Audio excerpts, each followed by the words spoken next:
Eu saúdo a igreja com a graça e a paz do nosso Senhor Jesus Cristo. E um bom dia. Gente crente e educada, né? Saúda com a graça e a paz, dá bom dia. Feliz Dia dos Pais também. Feliz Dia dos Pais. Gente, eu vou me apresentar rapidamente. Eu sirvo na comunidade da Vila, uma igreja em São Paulo, pertinho da estação Faria Lima do metrô. Se você estiver por lá em algum domingo, é mais do que nosso convidado para estar lá. Somos igrejas irmãs, distantes em geografia, mas muito bem recebidos aqui. Eu costumo dizer sempre, nas igrejas onde eu sou convidado para pregar, que a gente que é convidado para falar ou para tocar, nós somos os maiores privilegiados no culto. Porque aquela comunidade local escolheu entregar aquilo que ela tem de mais precioso para a gente. Então eu agradeço muito a liderança aqui, ao Alê e pelo Alê também, da gente poder gozar da confiança de vocês para poder ministrar o louvor e compartilhar das Escrituras, compartilhar da interpretação da Sagrada Escritura, receber esse voto de confiança, receber um voto de confiança que certamente a gente nunca vai merecer. Então é sempre um privilégio de quem é convidado estar aqui, e eu sou muito grato por esse convite. Dito isso, e a minha gratidão é sincera, eu tenho que dizer que eu fui colocado em maus lençóis agora, pastor. Eu fui colocado em maus lençóis. Tá melhor agora? Ah, beleza. Eu fui colocado em maus lençóis porque eu tenho que falar de famílias imperfeitas, famílias falhas, incompletas, depois de uma apresentação infantil dessa. Como que faz para fazer isso? Mas famílias imperfeitas são aquilo que a gente encontra no texto bíblico o tempo inteirinho. Então, se por um lado eu fui colocado em maus lençóis, por outro lado tem uma vasta, uma farta literatura para a gente trabalhar aqui, é o que a gente vai fazer nessa manhã de domingo. Quando a gente olha para o texto bíblico, ela já começa com uma família imperfeita. Quem é que lembra, por exemplo, de Deus se aproximando de Adão e falando assim: Adão, você comeu do fruto que eu ordenei que vocês não comessem? E Adão olha assim e fala assim: foi a mulher que você me deu. Vocês lembram disso? Imagina você falando isso para Deus e a sua esposa ali olhando de canto para você. Ia ser uma reconciliação complicada, né? Talvez uns dias, uma semana. Pois é, o texto, ele muito rapidamente já nos apresenta uma família imperfeita, que vai de Adão ele vai para Caim e Abel. Não preciso dizer muita coisa sobre famílias imperfeitas nesse caso. Aí a coisa fica tão imperfeita, tão imperfeita, tão imperfeita, que vamos começar de novo. E para começar de novo a gente escolhe uma família, escolhe a família de Noé. Tem o dilúvio ele termina, a família passa a viver em terra seca. Na terra seca, o que acontece? Noé planta uma vinha. E aí, ao beber do vinho da sua própria vinha, Noé vê os seus próprios filhos, ou um dos seus filhos, caçoando dele, novamente uma família ali enfrentando os seus problemas, os seus dilemas, e a coisa se torna ainda mais flagrante na Torre de Babel. Você já percebeu que eu estou fazendo um panorama de Gênesis aqui, estamos chegando no capítulo 11. Quando você olha para a Torre de Babel, você vê um grupo de pessoas extremamente orgulhoso, um grupo de pessoas que quer fazer o seu nome famoso em toda a terra, porque construiu uma torre tão alta que chegasse até Deus. Diante daquela construção tão alta, extraordinária, o texto é irônico. O texto diz: vamos descer para olhar? E a coisa é mais ou menos no seguinte sentido: você olha para o texto hebraico, essa ideia de desçamos para ver o que eles estão fazendo, o verbo no hebraico é o mesmo verbo para se inclinar. Então, se você quiser imaginar um ser humano olhando para um formigueiro, É mais ou menos a imagem. Olha só que construção extraordinária. Deixa eu ver se eu consigo enxergar. É mais ou menos por aí que Deus olha para aquela construção, que não é meramente pecado por orgulho, vou chegar perto de Deus. Para a gente que está distante do texto, talvez pareça apenas isso. Para quem estava construindo torres o tempo todo e era escravo por causa disso, no Egito, que é o povo que recebe esse texto da parte de Moisés, está muito claro. Eles aprenderam a fazer tijolos e passaram a construir uma determinada torre. Quem que fazia tijolo mesmo? Não, eu fazia tijolo até agora há pouco. Para quê? Para construir torre. Que tipo de torre?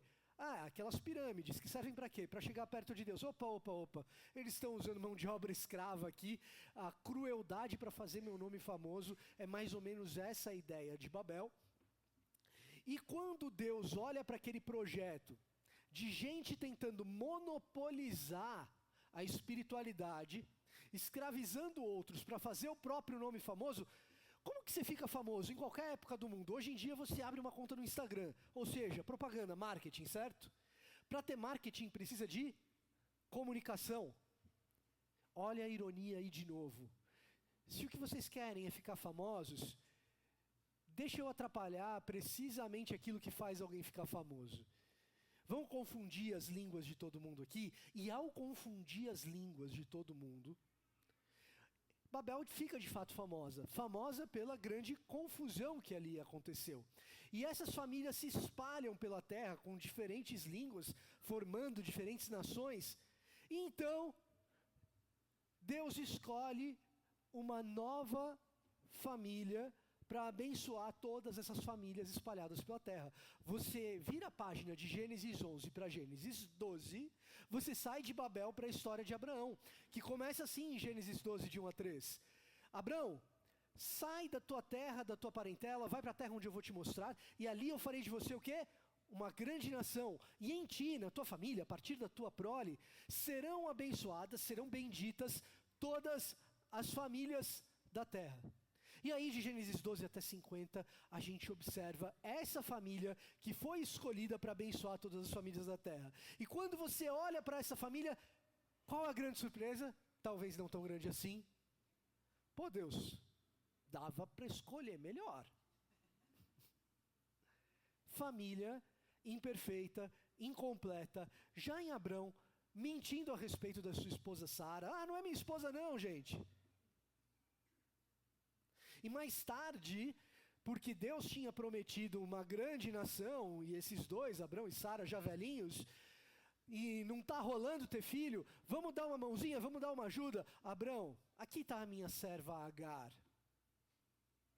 O que às vezes a gente passa batido pelo texto e não repara é, alguém perguntou a opinião de Agar? Veja, estamos majoritariamente aqui entre adultos, tá? Abrão não é exatamente um homem garboso e jovenzinho. A gente está falando de um senhor de idade. Agar não se deita com ele por sedução, gente. Mas porque é escrava. E aí você se pergunta, essa família mesmo?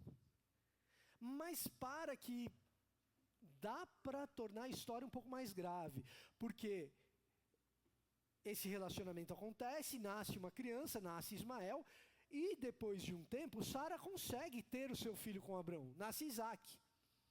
E aí, aqueles de nós que são um pouco mais experientes, pais de famílias maiores, eu sou marido da Bruna, pai da Lara, a Lara é pequenininho, a Lara tem 4 anos, mas alguns de vocês talvez tenham famílias aí com 2 filhos homens, tipo Ismael e Isaac.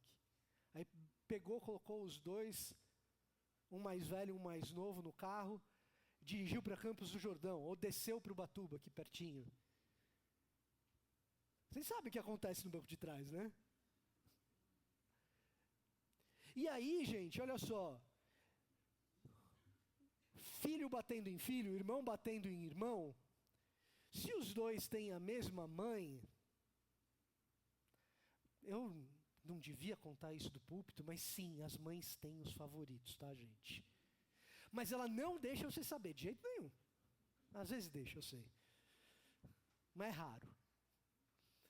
Mas a ideia é que uma mãe de 2 filhos, geralmente ela protege o mais fraco se a briga é física, ou procura ser justa para saber quem tem a culpa da história, ou então os 2 de castigo, a gente vai para a praia, mas vocês não vão sair de casa. Mal sabe ela que eles vão jogar videogame, mas tudo bem. Famílias imperfeitas. Mas tenta ser justo. Agora, pensa no seguinte. O mais velho está judiando do mais novo. E a mãe do mais novo é a legítima. Famílias imperfeitas. Você tem 2 mães na jogada aí. A filha do mais velho é a mãe do filho bastardo. A mãe do mais velho é a mãe do filho bastardo. Então, a mãe legítima do filho legítimo, olha, o mais velho está judiando do mais novo, como se fosse um grande crime, uma criança. É só o natural, é só o comum, é apenas aquilo que sempre acontece. Manda os 2 para o deserto. Manda Agar e Ismael para o deserto. Na antiguidade, gente, isso não é diferente de assassina os 2. É mandar os 2 para a morte. E aí você olha para Deus, lê o texto e fala, era essa família que ia abençoar todas as famílias da terra? Como que faz? E você começa a perceber que é uma história repetida de um monte de famílias incompletas, de um monte de famílias imperfeitas. E o meu objetivo aqui não é desmontar os seus heróis bíblicos de infância. Por favor. Todas essas pessoas são pessoas ambíguas, como eu e como você, que Deus escolheu trabalhar com elas, mas que são pecadoras imperfeitas, carentes da graça de Deus, como eu e como você. Mas o fato é que, ao olhar para o texto, a gente está se deparando com essas famílias imperfeitas, com essas famílias falhas, incompletas, com essas famílias que você olha e fala, cara, ia bem um retiro de casais aí, não ia não? Vamos falar de uma outra família aqui. Hoje a ideia não é falar de Abraão, mas é falar do neto dele, Jacó. E se você puder me acompanhar na leitura do texto bíblico, nós leremos Gênesis, capítulo 35, a partir do versículo de número 16.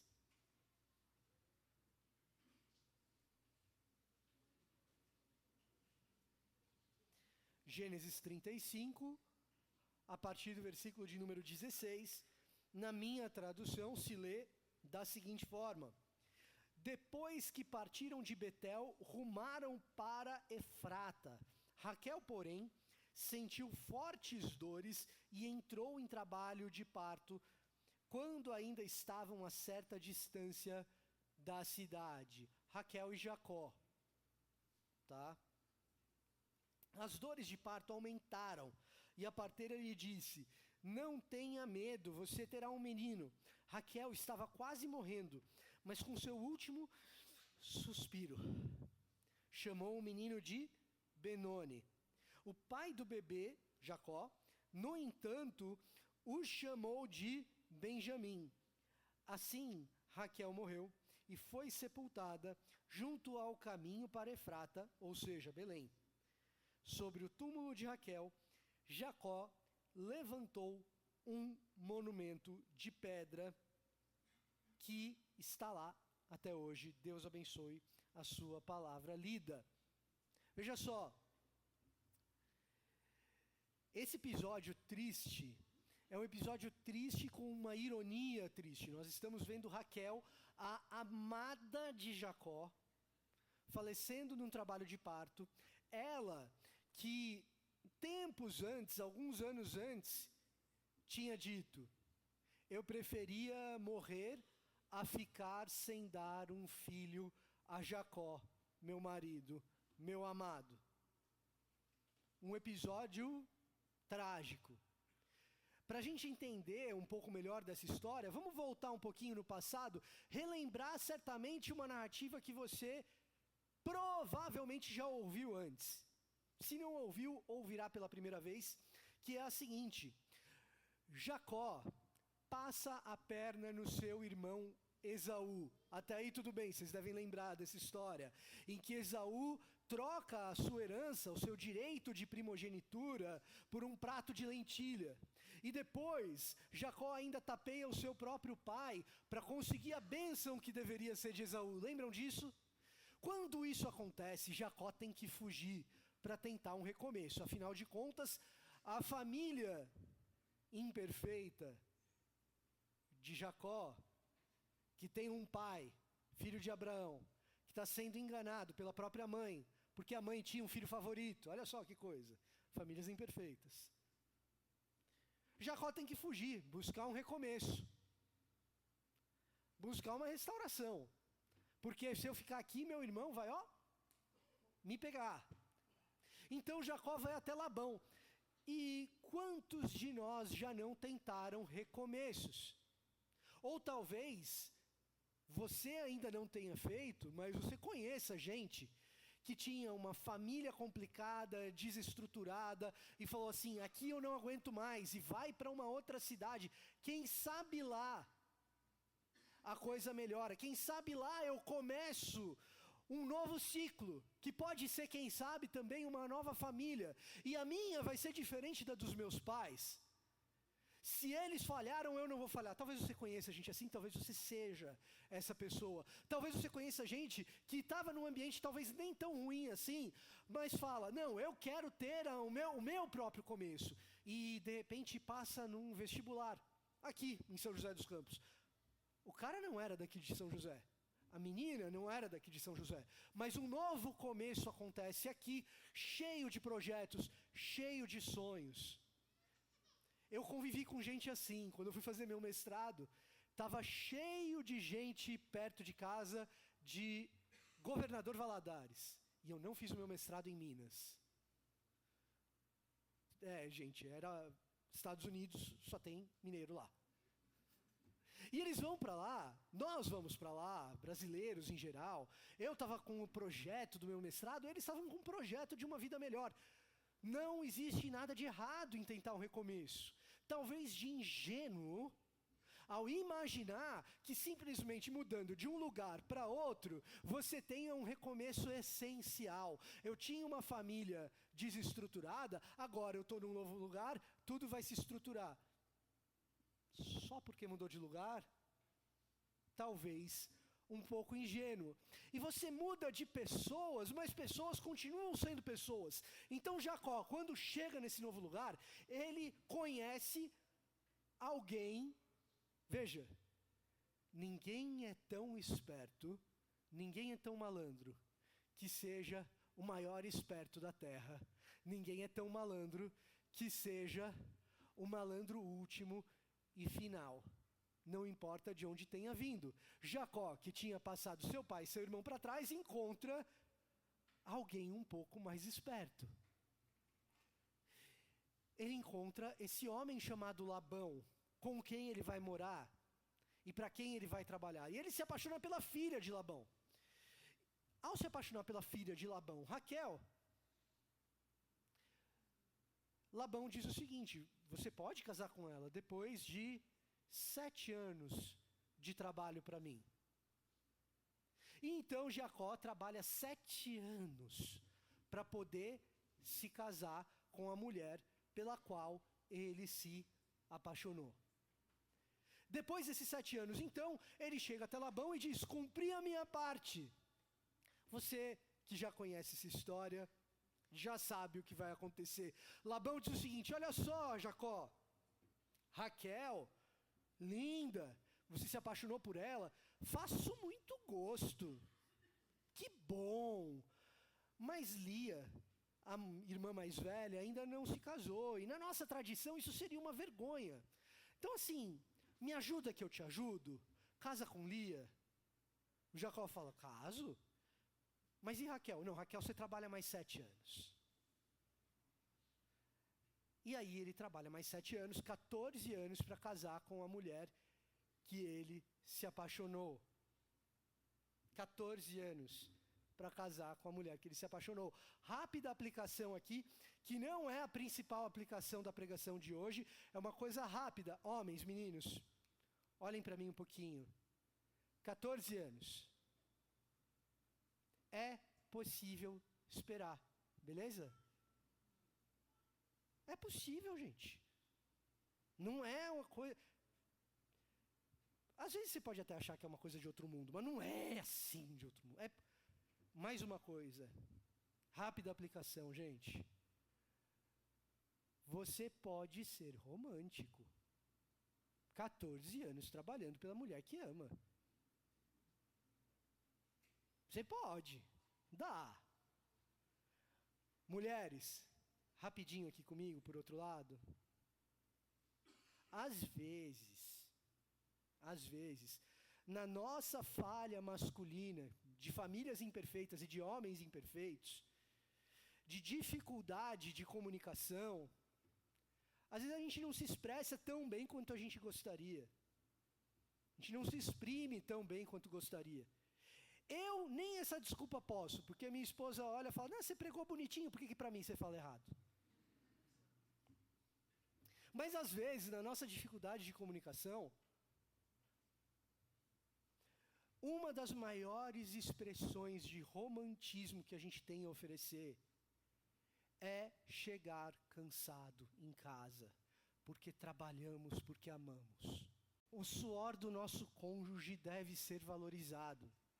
E aí, volto os olhos para vocês, maridos, porque estamos numa era, ainda bem, que mulheres também estão no mercado de trabalho, também trabalham e também se esforçam. Então, nessa rápida aplicação, o que eu estou dizendo é, desde que o nosso trabalho, enquanto membros de uma família, seja um trabalho esforçado, no qual o esforço não seja pela aquisição dos novos bens, que o esforço não seja para ser maior dentro do meu próprio trabalho, para adquirir um título a mais, ou para ser algo mais, mas que o esforço seja pelo bem da nossa família, esse esforço é a expressão de carinho, de amor, de dedicação. Rápida aplicação, não é o principal de hoje, mas pense sempre nisso. Quando você tiver que engolir sapo no seu trabalho, quando o chefe estiver complicado, ou às vezes o cliente for aquele que está te fritando para a tua empresa, quando você achar, como já aconteceu comigo, quando eu trabalhava no mundo corporativo, que não tinha muito saída, e eu fui no banheiro chorar, porque não podia chorar na frente dos outros, lembre-se que não é por você que você está trabalhando. É pelos seus filhos, é pela sua esposa, é pela sua família. E se assim for, esforço é expressão de amor.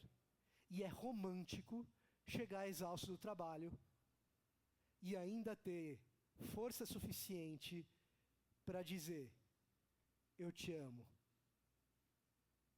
Ainda ter fôlego para poder dizer, eu te amo. Ter diafragma para a coisa vir do fundo da alma, do peito, alcançar a voz e de coração você dizer, eu te amo.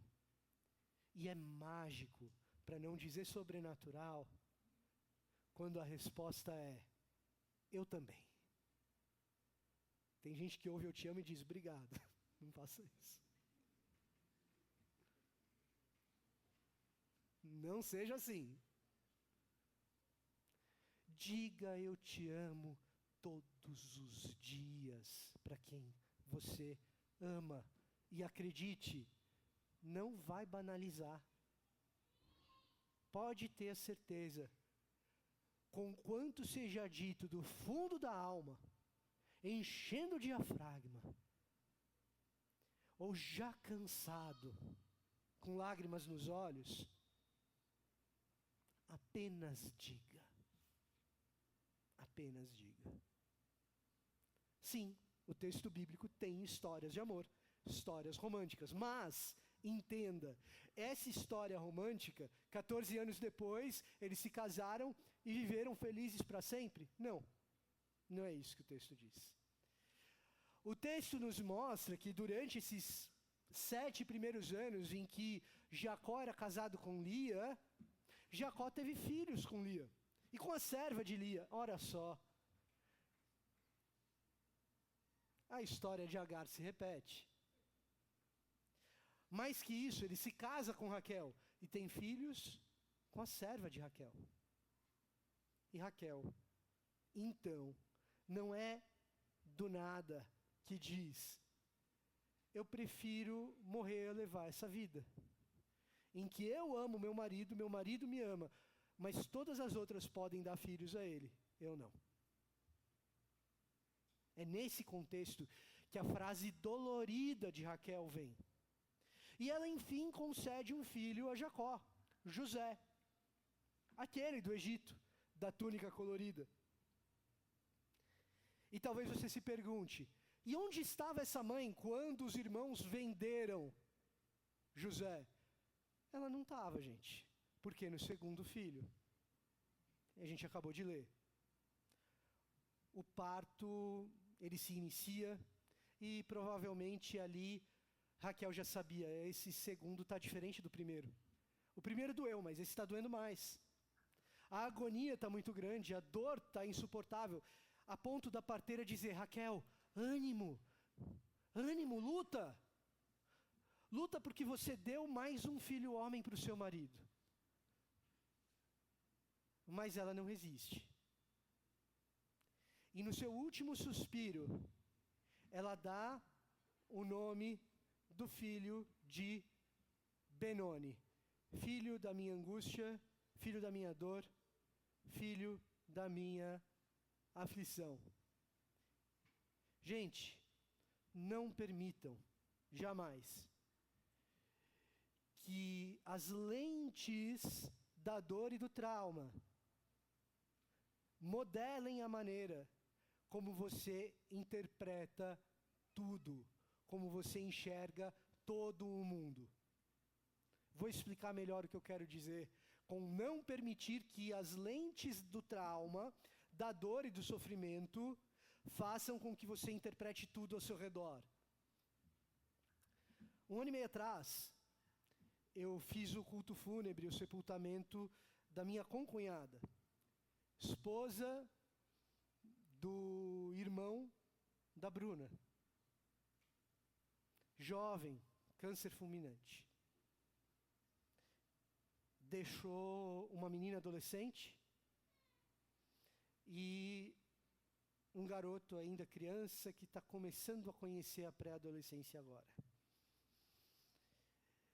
É dor, é sofrimento, é luta, e muito maior do que a minha luta de ir lá e fazer um culto fúnebre de alguém tão próximo e tão jovem numa circunstância tão trágica, é a dor, é a luta do meu cunhado. Quando eu lembro e penso, rapidamente eu já não quero mais pensar. Certamente vocês já passaram por esse tipo de experiência, em que a dor da pessoa querida, ela parece ser tão grande que a simples imaginação já nos assombra. E então a gente foge dela. E há muitos recursos de fuga hoje, não há? Esse daqui, ele é tão mágico que vicia. Eu não quero imaginar a dor dele. Agora, mais do que ele, eu tenho um sobrinho de 10 para 11 anos de idade que está tendo que elaborar tudo isso. A ausência, a dor, o Natal sem ela, o Dia das Mães sem ela. Semana passada e hoje, em algumas igrejas, é Dia dos Pais. Não foi fácil. E por isso, o que a gente faz com Luca? A gente cuida, a gente se mobiliza, a gente quer entender o que está acontecendo na escola, a gente quer dar, de repente, um presente a mais, a gente quer estar mais presente, porque afinal de contas tem 10 anos. A gente quer que ele tenha um acompanhamento psicológico, talvez psicopedagógico, porque talvez as notas, quem sabe. Mas tudo isso é o nosso esforço comunitário, de família, para quê? Para que ele consiga enxergar o mundo com outras lentes que não sejam somente as lentes do trauma. O trauma estará lá. A dor faz parte da vivência. Não tem como apagar. E nem se deve apagar. Aliás, ele vai ter que lidar com a culpa de superar tudo isso. E essa superação não ser como que esquecer de quem se foi. Ele vai ter que aprender a lidar com isso. Mas todo o esforço é para que ele consiga viver os anos de adolescente dele com a alegria que um adolescente vive. Jogar a bola dele com o prazer que se joga a bola quando se tem essa idade. Desfrutar do tempo que ele ainda não está trabalhando, porque a idade dele não é para trabalhar ainda, como se deve desfrutar na idade dele. Tudo isso é um esforço para que ele não passe a interpretar tudo, a interpretar o mundo inteiro, pela lente da dor e do trauma. Deu para sacar o que eu estou querendo dizer? Às vezes a gente faz isso depois de adulto. A gente passa pelo problema, uma amizade que de repente nos traiu. E depois dessa amizade que nos traiu, qual que é a reação de quem interpreta o mundo pelas lentes do trauma? Não fico mais amigo de ninguém. Que eu corro o risco de doer de novo. Não interprete o mundo pela lente do trauma. Entretanto, no momento da tristeza, no momento da dor, no momento do desespero, eu tenho que respeitar a dor de quem passa pelo trauma. Eu não posso culpar o meu sobrinho por se entristecer pela perda da mãe. Dá para entender? É uma positividade meio negativa você cobrar sorriso de todo mundo o tempo todo, sabe? Então eu não culpo Raquel. Mas o fato é que o nome que ela dá para essa criança, filho da minha angústia, filho da minha dor, filho da minha aflição,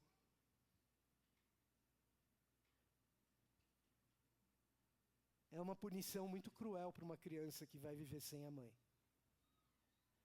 Você vai carregar no seu próprio nome o lembrete de que eu nunca estive lá. E que quando você nasceu, eu sofri. Filho da minha dor. Filho da minha aflição. E em tempos do século XXI, em que o pessoal é cabeça aberta e todo moderninho, já existe a culpa do órfão. Calcula na antiguidade. O que é a culpa do órfão? Muitas vezes, explicitamente, mas muitas vezes de modo implícito, pais que perdem as suas esposas amadas no parto, culpam a criança. É comum no tempo de hoje. Imagina você crescer sem a mãe e sendo responsabilizado pelo seu pai não ter mais a esposa que ele amava. Agora imagine, além disso, carregar esse lembrete no seu próprio nome. Famílias imperfeitas. Feitas de gente imperfeita. Feita de gente falha. Mas, observe o que o Evangelho faz. O que Deus faz com gente imperfeita quando essas pessoas imperfeitas são alcançadas pela graça. Observe Jacó, que pisou muitas vezes na bola. Como Jacó pisa na bola. Observe Jacó dando uma baita de uma bola dentro. E isso é a expressão da graça de Deus. Veja o que o Evangelho faz. Benoni, filho da minha aflição, filho da minha angústia, filho da minha dor, de jeito nenhum. E eu quero lembrar você dos 14 anos que Jacó trabalhou. São 14 anos dando duro para desfrutar com essa mulher amada, uma mulher jovem, ainda em período fértil. 2 filhos, alguns anos. E a sua melhor companheira, aquela que ele amava, se foi. Ainda assim, eu olho para essa criança e não, o seu nome não será filho da minha angústia, filho da minha dor, filho da minha aflição. O seu nome será Ben Yad Min, Benjamim, filho da minha mão direita, ou da minha destra de companhia, ou da minha melhor companheira. Benjamim olha para aquela criança e diz: eu me recuso a lembrar da dor. Filho, o que nós vamos lembrar é dos melhores dias, porque a sua mãe foi espetacular. A sua mãe foi incrível. Ela não está mais aqui com a gente, mas ela foi extraordinária. Ela foi a melhor companheira que eu tive quando eu olhar para você. É disso que eu vou lembrar. E por isso, se você, hoje, no século 21, quando for ter um filho, um neto, e estiver pesquisando nome e significado de nome, escute isso. Benjamim, filho da alegria, filho da esperança, filho da felicidade. Por que esse em hebraico é filho da mão direita? Porque é essa história que ressignifica o sentido de um nome e o significado de um ser humano. Filho da minha aflição, não, eu me recuso. Você é filho da alegria.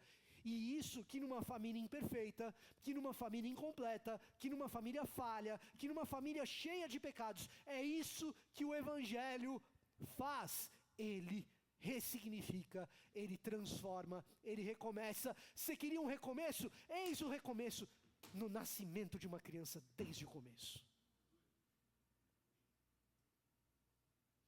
Porque Jacó se recusou a olhar o mundo com as lentes do trauma.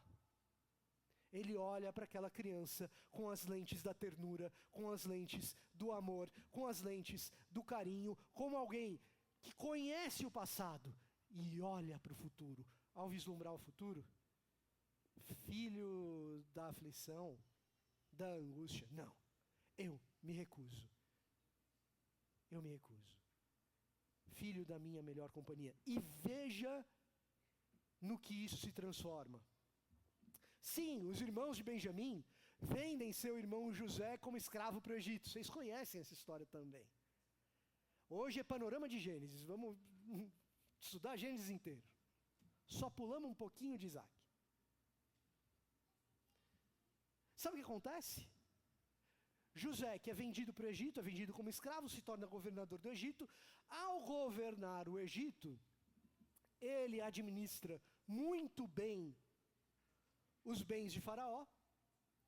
E quando a terra do Egito e a terra do Levante passam por uma imensa seca e fome, é ele, José, fazendo essa boa administração, que salva pelo menos aqueles ali que estão ao redor da fome. Abraão, olha a tua família imperfeita aí, pelo menos uma vez, abençoando todas as famílias, pelo menos daquela terra. José. No meio dessa história, os irmãos de José passam pela fome, passam pela seca. Jacó também. José tinha sido vendido pelos irmãos. Os irmãos falam para Jacó o seguinte: olha, José morreu. Olha o trauma e a dor de novo aí na vida de Jacó. Então esses irmãos vão até o Egito para buscar mantimentos. Porque o faraó tem lá um governador que tem também. Quando eles se deparam com José, Eles não reconhecem, porque José tem roupa de egípcio, tem maquiagem de egípcio, tem esposa egípcia, tem anel do faraó. Eles não reconhecem o irmão. José, entretanto, reconhece os irmãos que o venderam.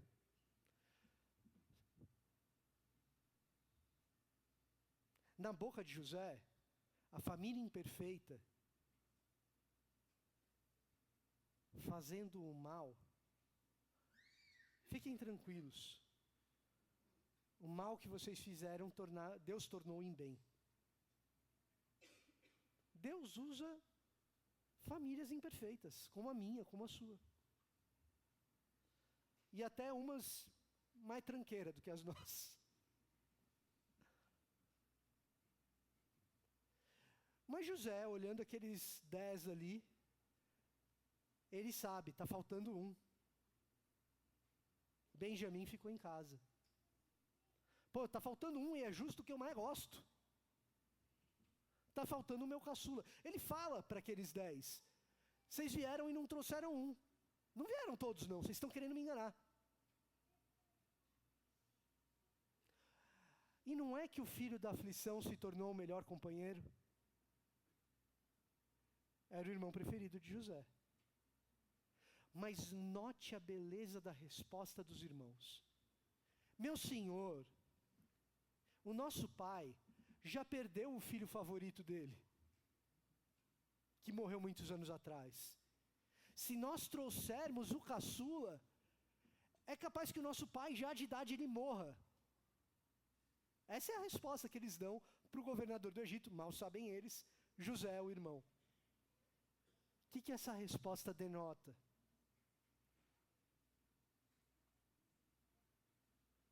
O filho da melhor companheira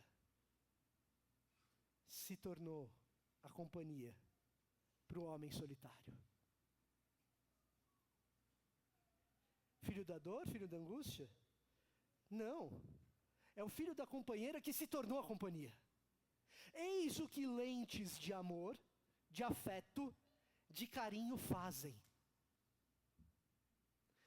Transformam, ressignificam, recomeçam vida de gente, mesmo numa família imperfeita. Você quer um recomeço? O que você precisa não é mudar de lugar, é mudar de lente.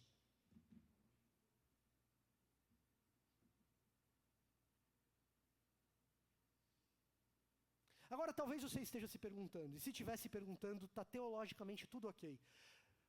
Por que o pregador está falando que é o Evangelho que está fazendo isso, se a gente ainda está no Antigo Testamento, ele não saiu de Gênesis? Por que ele está chamando isso de Evangelho? E perceba na transformação final.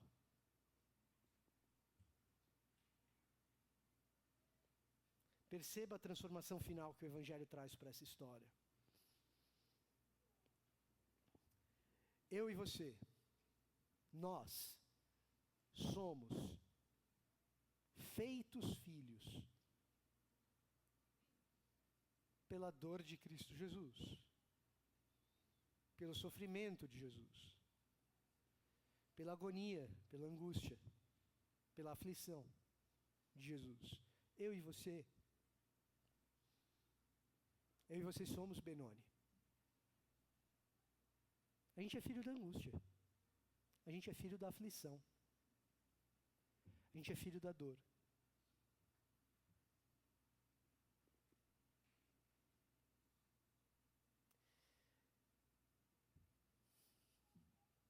Como que por um milagre, num terceiro dia, pela ressurreição, pela vitória sobre a morte, pela vitória sobre a dor, pela vitória sobre o sofrimento, pela vitória sobre a angústia, Deus olha para Jesus e diz assim: esse é o meu filho amado, no qual eu tenho prazer. Esse é o que se assenta à minha direita.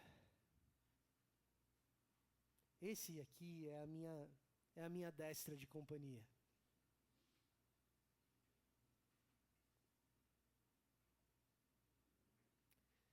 Agora eu tenho alguns filhos adotivos também.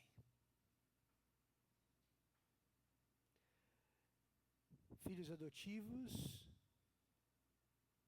da minha maior alegria, do meu companheiro,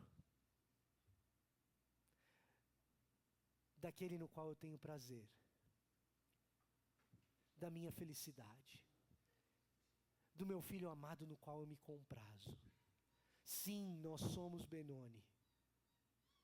Pelo sangue de Jesus e pela sua ressurreição, o Pai nos olha como Benjamim. E por isso eu chamo isso de Evangelho. O convite para uma família imperfeita é reconhecer as suas imperfeições, saber que a gente é amado sendo imperfeito, sendo falhos, e saber que o milagre, porque uma família perfeita abençoar outras é natural. Sobrenatural é uma família imperfeita abençoar outras. Nas imperfeições e nas falhas, encontrar ressignificado, recomeço, perdão, restauração, reconciliação. Isso é sobrenatural.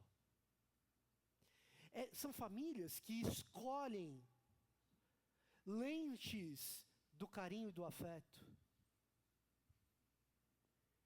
e passam a enxergar a possibilidade de um perdão.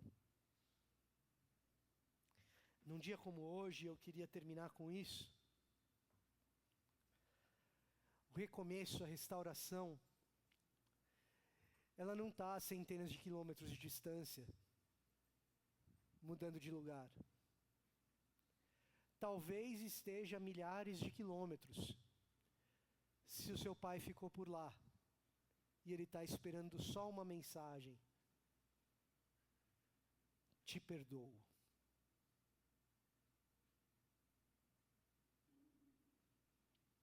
Talvez esteja sentado do seu lado,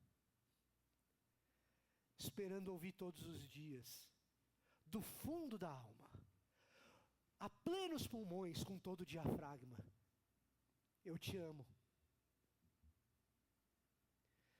Talvez não esteja aqui nesse salão, porque as pernas ainda são curtinhas e a cabeça um pouquinho mais inocente, apenas esperando você chegar um pouquinho mais cedo em casa.